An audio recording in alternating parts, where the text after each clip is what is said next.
دوست دشمن کی پہچان نہ رکھنے والا نادان ہوتا ہے، عالم دین نہیں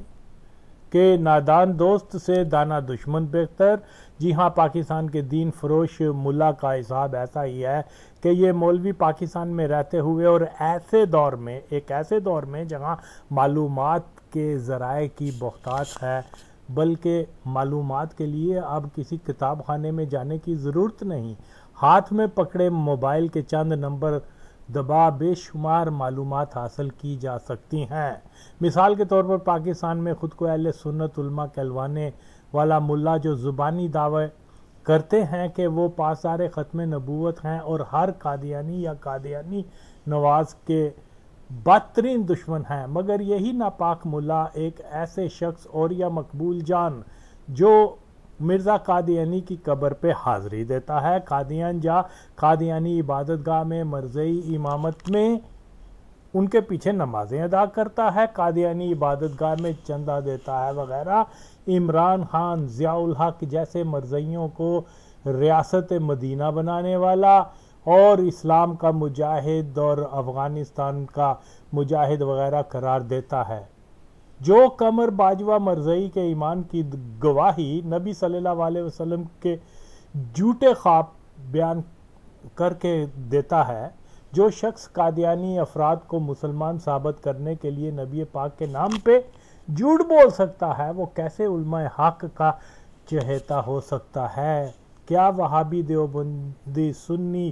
ہر مکتبہ فکر کا مولوی اس پلید اوریا کو اپنے جلسوں میں مدعو کر اس ناپاک قادیانی کو عاشق رسول کا خطاب عطا کرتا ہے؟ بدبخت غدار منافق مولوی یہ جانتے بھی ہیں کہ اوریا ایک گستاخ مدودی کافر کی گمراہ کن تعلیمات کو عین اسلام کی تعلیمات قرار دیتا ہے، اس کے باوجود اوریا کو یہ سچا عاشق رسول کہتے ہیں۔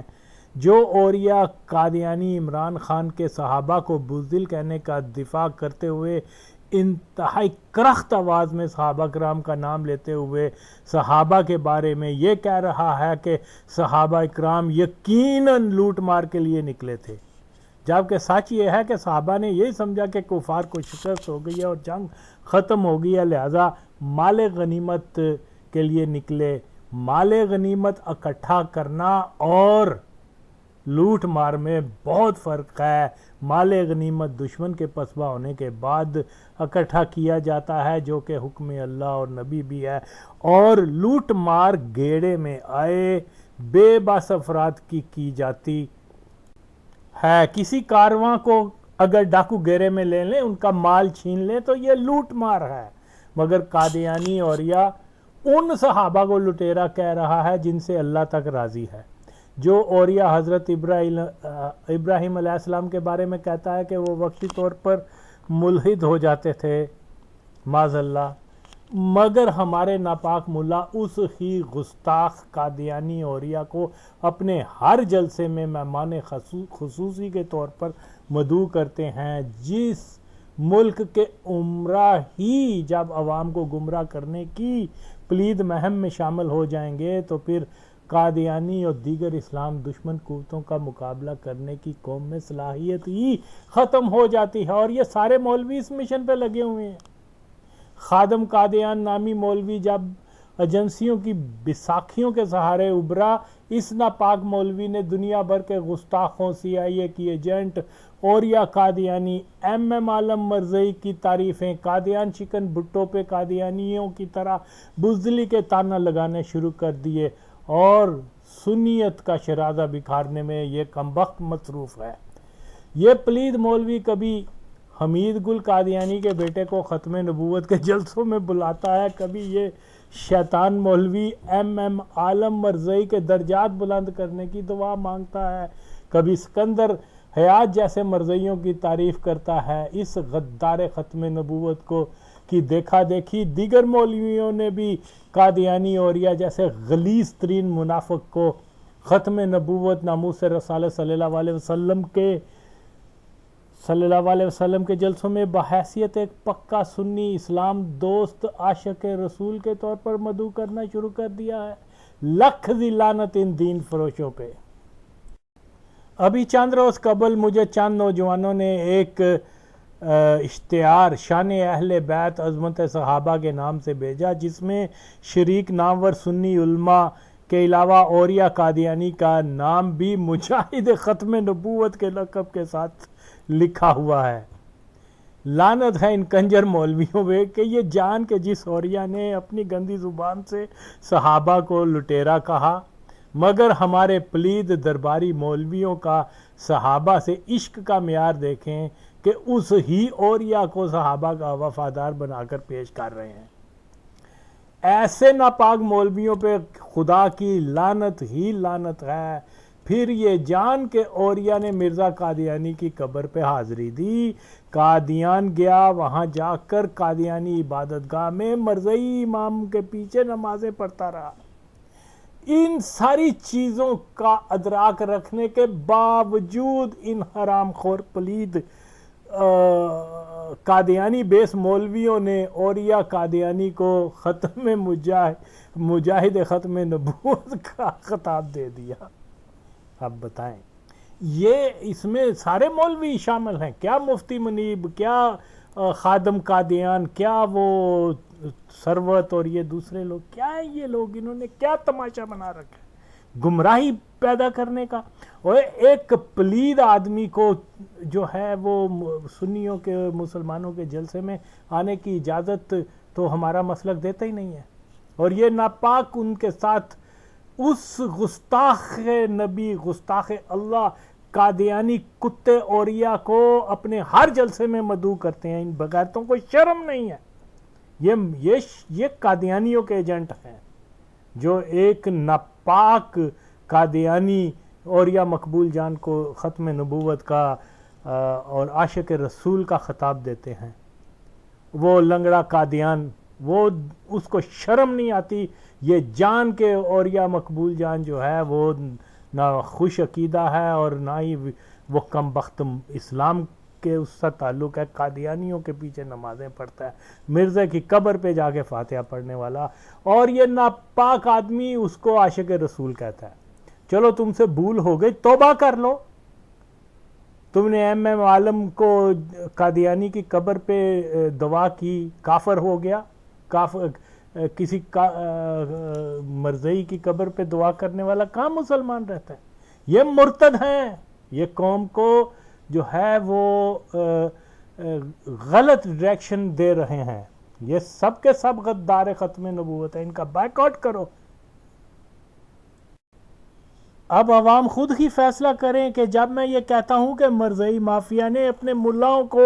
ختم نبوت کا چیمپئن بنا کر عوام میں ایک قادیانی مخالف کے طور پر پیش کیا ہوا ہے، یہ ہو ہی نہیں سکتا کہ 19 ستمبر 2020 کو سیالکوٹ کے جلسہ شان اہل بیت عظمت صحابہ میں شریک مولوی مفتی منیب، علامہ حامد رضا، سمر عباس، ثروت قادری وغیرہ کو معلوم نہ ہو کہ اوریہ بد عقیدہ ہے؟ ہو ہی نہیں سکتا۔ اپنی زبان سے وہ کہتا ہے کہ وہ مولوی مودودی کا پیروکار ہے، اور ایک بار نہیں لاکھوں بار کہہ چکا ہے، اور ہمارے مولوی اس قدر بغیرت ہیں، اس کے باوجود ایک ناپاک آدمی کو مودودی کے علاوہ یہ مولوی یہ بھی جانتے ہیں کہ یہ قادیانیوں کے پیچھے نمازیں پڑھتا ہے، مرزے کی قبر پہ جا کے فاتحہ کرتا ہے۔ یعنی سرعام اس نے، ساری دنیا نے سنا کہ اوریہ کم بخت نے، بغیرت آدمی نے صحابہ اکرام کو لٹیرا کہا۔ اور باجوہ مرزئی جو پکا مرزئی زندیق ہے، اس کو مسلمان ثابت کرنے کے لیے اوریہ نے نبی صلی اللہ علیہ وسلم کے فرضی جھوٹے خواب سنائے، اور پھر بھی یہ مولوی اس کو جو ہے اپنا عاشق رسول کہتے ہیں۔ شرم نہیں آتی ان بغیرت مولویوں کو؟ اور یا اللہ اور نبی پاک کے گستاخ مودودی کافر کتے کا پلہ ہے، قادیانیوں کا چیلا ہے، جس خبیث اوریہ نے خادم قادیان کے سوا تمام بریلوی سنی علماء کو ان پڑھ جاہل قرار دے دیا۔ آج یہ قادیانی ایجنسی ساختہ مولوی جو خود کو بریلوی کہتے ہیں، مگر ان کی مسلکی غیرت کا یہ عالم ہے کہ اولیاء کو اسلام کا مجاہد کہتے پھرتے ہیں۔ ایسے غلیظ مولوی اپنے ساتھ اعلیٰ حضرت کی عظیم نسبت مت لگایا کریں، یہ سب منافق ہیں۔ انہی ناپاک مولویوں کی ٹیم کا ایک رکن ثاقب باجوائی، جو بے غیرت بدترین انسان، اس قدر گستاخ اور کفار کی بولی بولتے ہوئے یہ کہتا ہے کہ نبی پاک صلی اللہ علیہ وسلم شادی سے قبل کنگال تھے، مگر حضرت خدیجہ سے شادی کے بعد مالدار ہو گئے، معاذ اللہ۔ مگر کہاں گیا وہ مولوی کوکب نورانی جس نے 100-200 سال پہلے کے گستاخان رسول کا تو رد کیا ہے، مگر اپنی زندگی میں اپنی آنکھوں کے سامنے ثاقب باجوائی گستاخ رسول کی بدترین گستاخی پہ خاموش کیوں ہے؟ ہے کوئی مولوی جو ثاقب باجوائی کی گستاخی پہ اس کا رد کرے؟ یا یہ کہ حمام میں سب ننگے ہیں؟ ان درباری مولویوں نے دین کو اپنی روزی کا ذریعہ بنایا ہوا ہے۔ یہ سب مل کر نئی نسل کو گمراہ و صلح کلی کے راستے پہ ڈال مرزائیوں کی پالیسی پر عمل پیرا ہیں۔ ایک وہ کم بخت مرزائی فوجی افسران کا چمچہ مبشر پادری جو باجوہ مرزائی کو مسلمان ثابت کرنے کے لیے شریعت کی گواہی کی بجائے ایک اور سابق فوجی کی گواہی لا رہا ہے۔ دین کہتا ہے کہ جس پہ قادیانی ہونے کا الزام آیا وہ خود اپنی زبان سے مرزا کا نام لے کے اس کو کذاب کہے، اس کے فالوورز کو کافر کہے، مگر یہ بدبودار مولوی قادیانی جرنیلوں کی چمچہ گیری میں اللہ کے بنائے دینی اصولوں کو ہی بدل دیتے ہیں۔ لہذا ان میں اور زندیق قادیانیوں میں کیا فرق رہ جاتا ہے؟ اور کہنے کو بہت کچھ، مگر یہ کہ پاکستان سے مرزیت کا مقابلہ کرنے کا ایک ہی طریقہ ہے کہ آج کا نوجوان سب سے پہلے اپنے دوست و دشمن کی پہچان کرنے کے قابل بنے، ملا یا نام نہاد علماء پرستی کی بجائے نظریاتی پختگی لائے، اپنے عقیدے کے فریم میں جو چیز فٹ آتی ہے اس کو قبول کرے، باقی سب کو رد کرے۔ موجودہ دور کے اکثر مولوی پاکستان کی مرزئی تسلط ساختہ ایجنسیوں کی پیداوار ہیں۔ ان سب کا بائیکاٹ کیا جائے، ان سب کا بائیکاٹ کیا جائے اور مرزئی ہٹاؤ تحریک کا ساتھ دیا جائے۔ پاکستان زندہ باد۔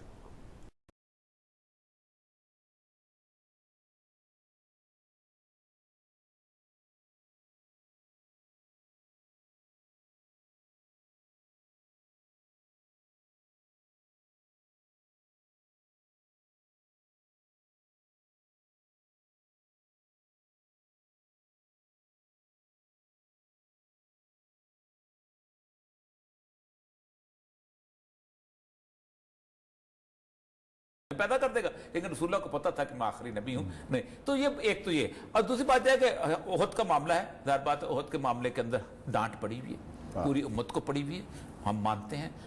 ان کے نیچے وہ لوگ جو تھے، اور ظاہر بات ہے جن صحابہ نے رسول اللہ کے حکم کی عدولی کی، وہ یقیناً لوٹ مار کرنے کے لیے گئے تھے، کیونکہ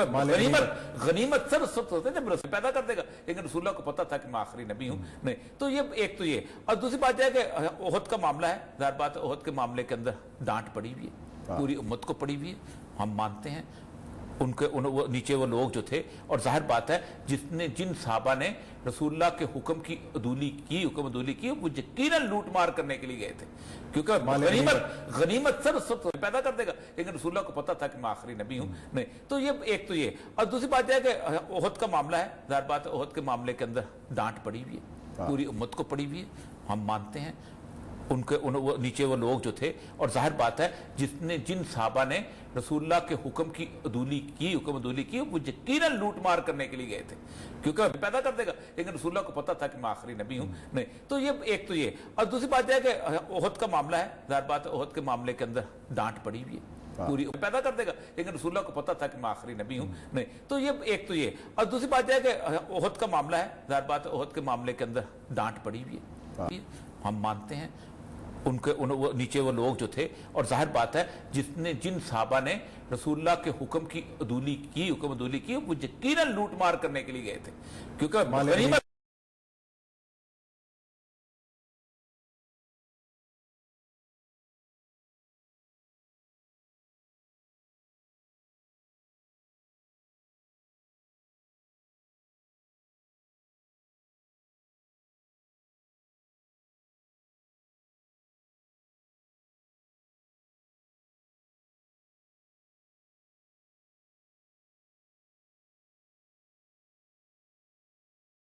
تو ٹھیک ہے وہ مسجد میں جائیں، چندہ بھی دیں، چندہ دینے سے کوئی نہیں روکتا کسی کو، مسجد جائیں، نماز پڑھیں۔ اس دفعہ تو چلو اوریہ صاحب نے یہ بھی کہہ دیا کہ وہ مسجد کہتے ہیں، شکر ہے مسجد مانے تو محبت خانہ، پچھلی دفعہ انہوں نے کہا تھا کہ محبت خانہ، نماز جیسے کہ پڑھتے ہیں آپ کو جیسے پتہ نہیں ہے، آپ قادیان گئے تھے تو وہاں پہ تو مسجدوں میں آپ نمازیں پڑھتے تھے اور احمدیوں کے پیچھے نمازیں پڑھا کرتے تھے آپ وہاں جا کے، تو آپ وہ بھول گئے کیا کہ نمازیں کس طرح سے ہوتی تھی؟ محبت خانہ، نماز جیسے کہ پڑھتے ہیں آپ کو جیسے پتہ نہیں ہے، آپ قادیان گئے تھے تو وہاں پہ تو مسجدوں میں آپ نمازیں پڑھتے تھے اور احمدیوں کے پیچھے نمازیں پڑھا کرتے تھے آپ وہاں جا کے، تو آپ وہ بھول گئے کیا کہ نمازیں کس طرح سے ہوتی تھی؟ تو ٹھیک ہے وہ مسجد میں جائیں، چندہ بھی دیں، چندہ دینے سے کوئی نہیں روکتا کسی کو، مسجد جائیں، نماز پڑھیں۔ اس دفعہ تو چلو اوریہ صاحب نے یہ بھی کہہ دیا کہ وہ مسجد کہتے ہیں، شکر ہے مسجد مانے تو محبت خانہ، پچھلی دفعہ انہوں نے کہا تھا کہ محبت خانہ، نماز جیسے کہ پڑھتے ہیں آپ کو جیسے پتہ نہیں ہے، آپ قادیان گئے تھے تو وہاں پہ تو مسجدوں میں آپ نمازیں پڑھتے تھے اور احمدیوں کے پیچھے نمازیں پڑھا کرتے تھے آپ وہاں جا کے، تو آپ وہ بھول گئے کیا کہ نمازیں کس طرح سے ہوتی تھی؟ محبت خانہ، نماز جیسے کہ پڑھتے ہیں آپ کو جیسے پتہ نہیں ہے،